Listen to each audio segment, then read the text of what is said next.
Hi, you're listening to the Wall Street Oasis Podcast, a podcast about breaking into the world of finance, along with interviews with those who have. I'm Alex, and today I'm sitting with John Householder, and John's a first-year student at UCLA Business School. You've got a great background, John. You worked in investment banking and private equity, and you're going to have a cool summer internship this summer, and so we'll get into all that, so welcome. Wouldn't it be cool if there was a Netflix for finance? Well, there is. It's called Real Vision, and it gives you unprecedented access to some of the most respected names in finance. Watch interviews with legends like Kyle Bass, Jeff Gundlach, Stanley Druckenmiller, and many, many more. If you want to be part of the Real Vision revolution, visit realvision.com/WSO. Yeah, definitely. Thank you for having me. Yeah, so you went to UCLA undergrad, right? Yeah, grew up in LA, went to UCLA undergrad, and kind of never really left the general area. Lucky you. Yeah. And so they call you a double Bruin. Yep, double Bruin. Actually, yeah, MBA process was pretty simple. Wanted to be LA long term, knew that. Had a family too, so not really trying to leave LA. Knew UCLA was going to be the best place to find a job for me in LA, so really only applied here and happy when I got in. Yeah, I was kind of the same kind of thing, but family, you mean wife and kid, right? Yeah, wife, kid, was born in April, so have a little infant, and yeah, trying to balance all that. So Congratulations. thank you.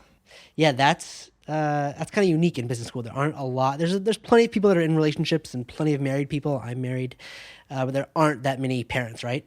Yeah, definitely. And I'd say it just changes your outlook on what you're trying to achieve. And I think with everything, just being clear on what you want. For me, it's trying to see what that kind of other side is and trying to figure out balancing on my priorities with family, time, commitment, all that stuff. And yeah, just focused on that, seeing if I could find something better, if I like what I was doing, and just trying to take this time to really balance all those things. Right, seeing what's out there. That's Definitely a huge part of business school. So let's start right after you graduated from UCLA. Then you went to work for great LA investment bank, Moelis. Yeah, definitely. It was UCLA went through what we had at the time, kind of an investment banking workshop, where it's about 20 of us who we had kind of our own mentors, taught us all the kind of lingo, how to study, how to prepare, and go through the interview process, which was super beneficial for me, and was able to do that for the summer. I actually worked in New York for UBS, and then kind of came back to LA because wanting to be here long term. Knew Moelis was just a wonderful platform here, and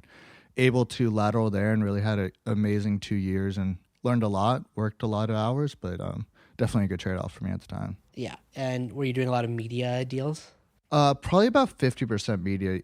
At least at Moelis is pretty generalist, and I'd say with that, and generally with anything, is more of where you wanted to pursue yourself in terms of they're always saying who had the most capacity and gave us work for that. But at least for me, I had specific people I wanted to work for. So definitely made sure to build those relationships, network with them, and then try to get on those deals. So early on, I was working a lot of media, but there was someone in tech, kind of SaaS, who I really enjoyed and was a mentor to me. So made sure to kind of work with him more as a second year there. Sure. So then how did things progress there? And then tell us what happened. Yeah. So really, like I said, I knew the trade-off there, and I'd say at Moelis, it was you work a lot of hours, but they're going to help you land a really good job. And I knew that going in. Definitely worked a lot of hours, where I'd say for my summer, I might have been averaging like 120 hours. So had all those kind of sleep in my car at night, pulling all-nighters, all that stuff you hear of. But, you know, they also helped me a lot land my job. For me, I was focused in LA, so when I was going through the recruiting, private equity recruiting is pretty simple in the fact that you have headhunters coming out for you. It's a very set kind of path that you go to where they're giving you interviews and all that. But when I was able to go through those processes, it was a very kind of open relationship with my bosses that I was going through the interviews. They knew, and also Brentwood Associates, where I did end up, there was a lot of connections with the partners at Moelis with Brentwood, and they were able to put calls on my behalf and kind of rep for me. And that really, I think, got me over to actually getting that job.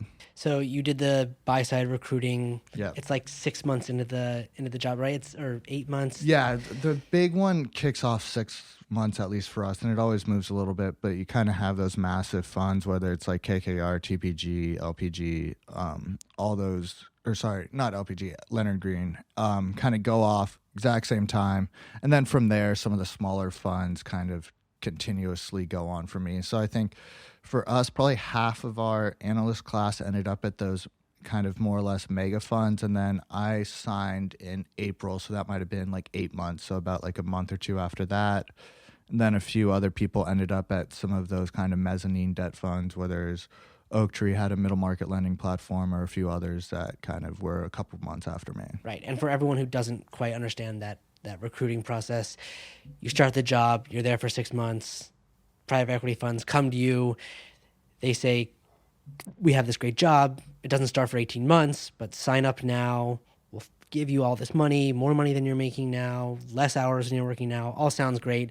All the investment banking analysts sign those offers. They go back to their investment bank and they finish their analyst program the rest of the 18 months, right? Yeah, it's a really interesting dynamic, and I think it creates a lot of issues with just generally that entire industry, because you have all these people who have amazing jobs, just got their great offer, and now you have to keep them working for another year and a half. And like how that dynamic really plays out, I think is more on each person individually, whether they want to slack or whether they want to keep on like trying to get the top bucket for their bonuses. But yeah, it's definitely a very interesting environment where even through the interview process, you barely know anything and you're already kind of interviewing for your next job. So yeah, that's crazy. And so then you went to Brentwood, and that's another strong LA established firm focused on consumer type businesses. Yeah, definitely focused on consumer, and I'd say it goes fairly broad in terms of they're always, like any private equity fund, wherever they can see they can make money, definitely will go there. But in terms of what their niche, kind of where they differentiate itself, it's kind of consumer, retail, direct marketing, and really being able to bring kind of that quantitative toolkit and understanding of marketing analytics in retail channels and being able to grow those. So a lot of the times we were working with founders, upstart companies, and really helping them launch new sales channels, whether it's a really good direct marketer who had a catalog campaign and helping them launch retail stores, or I worked on a company where they had a large retail presence and trying to build out e-commerce, direct marketing, those types of things. So definitely really enjoyed it. It was growth investing, so it wasn't a lot of that kind of taking out headcount, major efficiencies where, you know, it's a little not as happy-go-lucky dealing with management teams, but you're really working with them to partner, grow the brands, and really kind of increase that entire like business. So I think everyone was really excited to have us as the partners, and it was fun to work there. Yeah, that sounds great. So you're on the 2-2-2 path. Yeah, well, yeah, 2-3-2, but 2-3-2. So yeah, tell standard. everyone what that means too. Yeah, so usually the standard path is you do your 2 years of investment banking, everyone goes to private equity like you're saying, and then usually after 3 years you get your MBA, mainly because just there's so many really qualified associates in private equity and they don't have great spots for all of them to continue on there. So usually just the natural path is for them to get their MBA and then kind of come back and recruit for private equity. And for me, that was definitely the standard path. And I'd say if you're going in the finance route, there's certain particular times, just like I think consulting, where it's you get your MBA now or you don't type of thing. So, and I think that was the decision for me. I had an opportunity to stay on long term at Brentwood Associates, but for kind of a number of reasons, if you want to go into, I decided MBA was probably the best choice for me at the time. Yeah, I definitely want to go into it because a lot of people look at it at these mega funds like you were talking about is they have to go to business Yeah, school. definitely. Like, there is no option to stay, but you're saying you had an option to stay. So talk us through that. Yeah, and I think for me, it's generally what I'm looking for in life in terms of like, I'm definitely more of a risk adverse person. And another thing, if private equity, it's very competitive to make partner. You know, if you think about it, just like take a giant step back, our fund, there's, you know, we're going to be, our next fund's going to be about $1 billion. We have 4 or 5 partners and we do 2 deals a year. So over a life of a fund, you're going to do 10 deals. So every partner just needs to do 2 deals over kind of 4 or 5 years. And that's pretty doable in terms of kind of what they need. They don't need another partner that just does the same thing they do. They need someone who's unique, who has certain traits, and who can either launch a new vertical, whether, you know, we don't have a large amount of food presence, I bring that, or other areas of the business to really say, like, I should be a partner in this fund. So at least for me, I knew if I wanted to be in private equity, I wanted to build a certain skill set and not just have that strong quant background, which I looked at the entire kind of employee pool that we had, which was all same exact background with me, investment banking, private equity, works a ton of hours. You really need to think about your skills and feel like you can bring something new to the table. And that's one of the reasons I wanted to get my MBA, just broaden that skill set and think more broadly about what I could bring to the table. Right. And do you think you're getting those skills now? Yeah, I definitely think. Yeah, I think I'm a year through, and I think it really comes to taking the most advantage out of this time. Really, I'd say everyone comes to MBA and does their first quarter and gets pulled in a million different directions, and it takes that to figure out what you really want. And I think for me, a lot of it is taking those times to learn a lot about different new industries, being able to visit companies in food or in retail, see what they're doing, or learn more about operations, supply chains, other things that you don't really touch in private equity because you're so focused on just the quant sometimes that you get lost about just those general business principles that I think can be very important as you think about long term, because in private equity, as in finance generally, the role in analyst or associate is much different than the role in partner in terms of like you need to be networking with people, you need to know about business, and what's going to get people to want you to invest in them is you bringing something to the table, not just you can value them appropriately. So that's really what I'm working on and interested in and really enjoyed it. Yeah. And so before we started recording, we were talking about taking marketing classes, and you have this pretty cool internship lined up for the summer. So what's that?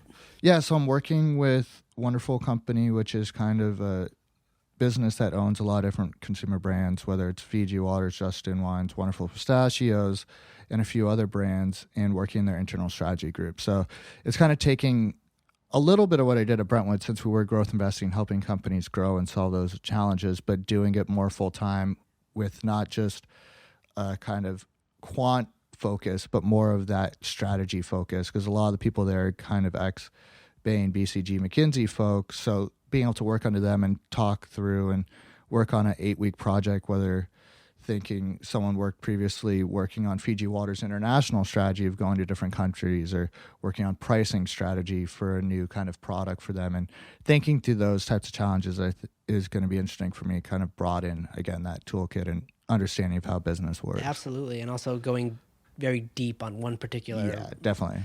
And just, that's one of the interesting things as going back to, as I think how I can be successful long-term, thinking about a new vertical that I'm interested in and that Brentwood Associates doesn't really have for me. I think that's food, and like learning a lot more about that industry and just how a company like Wonderful, which is very successful in that entire vertical, looks at things and values things and trying to bring that back. Right. So do you think a summer internship gives you enough experience that you can go back to Brentwood after graduating and have some food interest knowledge, or do you kind of need more than 8 weeks, right? Yeah, you definitely need more than 8 weeks. And I think for me, it's that balance of, one, trying to try something new. And I think I joined a company where I could really see myself long term and do that, but also being able to just start on that path. And I think as you think about how I'd be successful in private equity, it'd be going to trade shows, building with network with other executives, and starting with that experience at Wonderful Company, you could always continuously talk to more people and build that knowledge, kind of that entire network of executives that you can build on as you continue in your career.